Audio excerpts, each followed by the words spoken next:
नमस्कार आप सभी को। तो देखिए स्टूडेंट्स, आज हम देखने वाले हैं कक्षा 7वीं का हिंदी का पेपर। इससे पहले मैं आपको एक दो पेपर और भी दे चुका हूँ। ये तीसरा पेपर है और आपके अर्धवार्षिक परीक्षा के लिए बहुत बहुत महत्वपूर्ण है और आने वाली वार्षिक परीक्षा के लिए उतना ही महत्वपूर्ण है।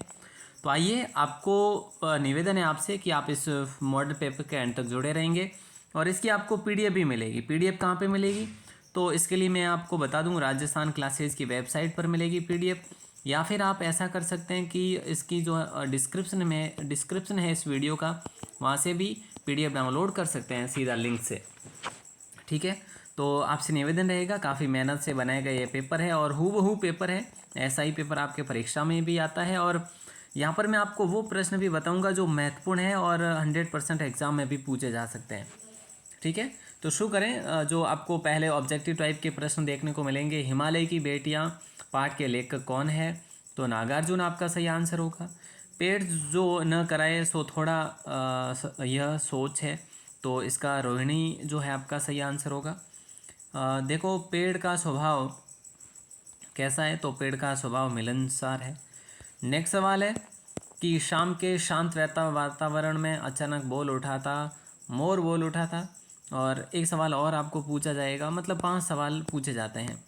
उसके बाद आपको रिक्त स्थानों की पूर्ति के बारे में पूछा जा रहा है। तो देखिए, रिक्त स्थानों की पूर्ति के बारे में बात करें तो विपत्ति कसोटी जे कसे सांचे मीत, देखो यहाँ पे तेई आएगा आपका आंसर, साथ में दिया है। जाल परे जल जात बही तजी मिनन को मोह, है ना। और धरती की सी रीत है शीत धाम ओ मोहे, तुम्हारा गाना सुनने के लिए तरस रहा हूँ। तो इस प्रकार से आपको रिक्त स्थानों की पूर्ति के बारे में भी 4-5 प्रश्न पूछे जाते हैं। अब आपका जो प्रश्न है वो है विशेषण किसे कहते हैं तथा इसके कितने भेद होते हैं। जो शब्द संज्ञा या सर्वनाम की विशेषता बताते हैं उन्हें विशेषण कहते हैं, है ना। ये 4 प्रकार के होते हैं, जैसे गुणवाचक, परिणामवाचक, संख्यावाचक और संकेतवाचक। ठीक है, निम्न में से आपको विलोम शब्द लिखने हैं। जैसा कि आप लोग देख पा रहे हैं, अधिक, फादर, आरंभ और अंधकार। तो अधिक का होगा कम, फादर का होगा निराधार, है ना। तो इसको आप एक बार गलत करेंगे, ये सही नहीं है। यहाँ है ना निरादर है, यहाँ पे आदर है। ठीक है, फादर नहीं है, आदर है और आदर का निरादर है ना। आदर का निरादर आपका ऐसे सही है। आरंभ का समाप्त है, अंधकार का प्रकाश है। ठीक है, ओके। निम्नलिखित मुहावरे का अर्थ आपको लिखना है। जैसा आप लोग देख पा रहे हैं यहाँ पे, भेद खुलना, 9 2 11 होना, इन दोनों के मुहावरे आपको बताने हैं, मतलब अर्थ बताना है आपको। तो भेद खुलना रहस्य मालूम होना, 9 2 11 होना यानी भाग जाना, भाग खड़े होना। इस प्रकार से जो नेक्स्ट सवाल है, पक्षी कैसा जीवन जीना चाहते हैं? पक्षी स्वतंत्र और स्वच्छंद जीवन जीना चाहते हैं। हालांकि आप सभी को बताएं, एक मैंने आपको पेपर करवाया जिसमें हमने पूरा का पूरा पैराग्राफ भी पढ़ा था, जिसमें हमने उस पैराग्राफ में भी यही पढ़ा था कि पक्षी जो है कैसा जीवन जीना चाहते हैं। और लेखक कहते हैं कि उस चिड़िया से कि भाई जो है आप हमेशा इस बगीचे में आया करो। इस प्रकार के सवाल। कठपुतली कविता में क्या कवि कहना चाहते हैं? तो इस कविता में कवि ये कहना चाहते हैं कि परतंत्रता में कोई खुश नहीं रहता, सभी स्वतंत्रता का जीवन जीना चाहते हैं। अगला सवाल है, लाल रक्त कण शरीर के लिए क्या कार्य करते हैं? तो लाल रक्त कण हमारे शरीर के लिए दिन रात काम करके सांस लेने पर जो ऑक्सीजन शरीर में ले जाती है उसे शरीर में पहुंचने का काम करते हैं। ठीक है, धनी पुरुष निर्धन भय करे पासीली बात, पासीती बात, है ना। निम्न पंक्ति का क्या अर्थ है? तो कई लोग गरीब हो जाने पर भी दिखावे अपनी अमीरी की बातें करते हैं, दिखावे और अपनी अमीरी की बातें करते हैं यहाँ पे। ठीक है, तो ये इसका सही आंसर ही है। कई दोस्तों वाक्यों में हमारी जैसे है ना जो अशुद्धि रह जाती है टाइपिंग करते वक्त, तो उसको आपको ज़्यादा डीपली नहीं लेना है। कंचा कहानी का उद्देश्य क्या है? तो कहानी का उद्देश्य ये बताना है कि बच्चों की अपनी अलग अलग दुनिया होती है, वे मनोरंजन में ज़्यादा रुचि रखते हैं। अभिभावकों को उनकी मनोभावना समझनी चाहिए। रोहिणी मिठाई वाले के बारे में जानने के लिए उत्सुक क्यों थी? उत्सुक ऐसे होगा, उत्सुक, है ना। तो उत्सुक क्यों थी? मिठाई वाला पहली बार खिलौने लेकर आया था तथा उसने बच्चों को रास्ते में खिलौने दे दिए थे। फिर वह मुरली बेचने आया था, है ना। और अब मिठाई वाला अब बंद जो कराया अब की बार रोहिणी ये जान लेना चाहती थी कि वह लागत से कम कीमत पर वस्तु क्यों देता है और उसका बच्चों से घुल मिलना इसका कारण क्या है। नेक्स्ट सवाल है कि हिमालय की यात्रा में लेखक ने किन किन की प्रशंसा की। लेखक ने हिमालय से निकलने वाली नदियाँ, बर्फीली चोटियाँ, वहाँ पर पाए जाने वाले वृक्षों, विशाल मैदानों, सागर तथा अद्भुत हिमालय की प्रशंसा की। दादी माँ बुखार से पीड़ित लेखक की देखभाल कैसे करती थी। तो दादी माँ बुखार से पीड़ित लेखक की चारपाई के पास रात दिन बैठी रहती थी।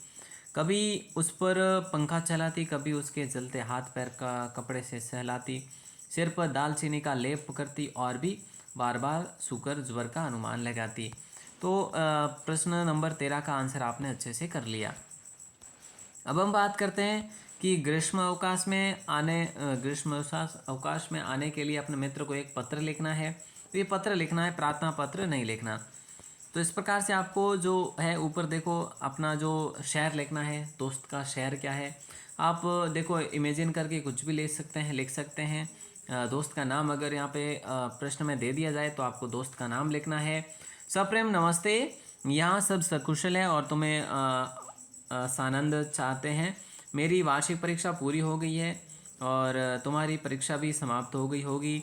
मेरी हार्दिक इच्छा है कि इस बार ग्रीष्मावकाश में तुम हमारे यहाँ आ जाओ। मैंने माताजी से इस संबंध में स्वीकृति ले ली है। यहाँ उदयपुर में अनेक पर्यटन स्थल हैं। दोनों मित्र साथ साथ रहकर ग्रीष्मकाल का सुखद उपयोग कर सकेंगे। मेरा यह आग्रह अवश्य स्वीकार करना।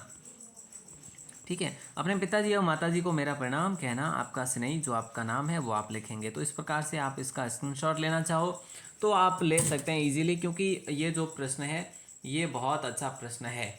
ठीक है, बहुत अच्छा प्रश्न है और कई बार इस प्रकार के प्रश्न भी परीक्षा में पूछे भी गए हैं। तो नेक्स्ट जो सवाल की तरफ अगर हम रुख करें तो नेक्स्ट सवाल आपको पूछा जा रहा है कि इनमें से किसी एक पर आपको निबंध लिखना है। जैसे बेटी बचाओ बेटी पढ़ाओ, रक्षाबंधन, मेरे प्रिय गुरुजी, कोरोना महामारी। देखो इनमें से आपको मैं बता दूं, दो आपको अच्छे से याद करना है, मेरे प्रिय गुरुजी और बेटी बचाओ बेटी पढ़ाओ। ये ए और सी वाला ये अच्छे से याद कर लेना दोनों को। जैसे यहाँ पे तो देखो रक्षाबंधन है, मैंने यहाँ पे रक्षाबंधन लिया है, लेकिन आप अपने हल पुस्तिका जो आपके पास जो भी किसी भी प्रकार की पासबुक होगी उसमें से आप अच्छे से रख लेना। बेटी बचाओ और बेटी पढ़ाओ, मेरे प्रिय गुरुजी, ये दोनों आप अच्छे से याद कर लेना।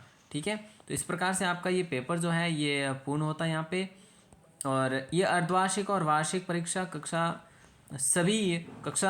7वीं के सभी विषय के पेपर डाउनलोड आपको करने हैं।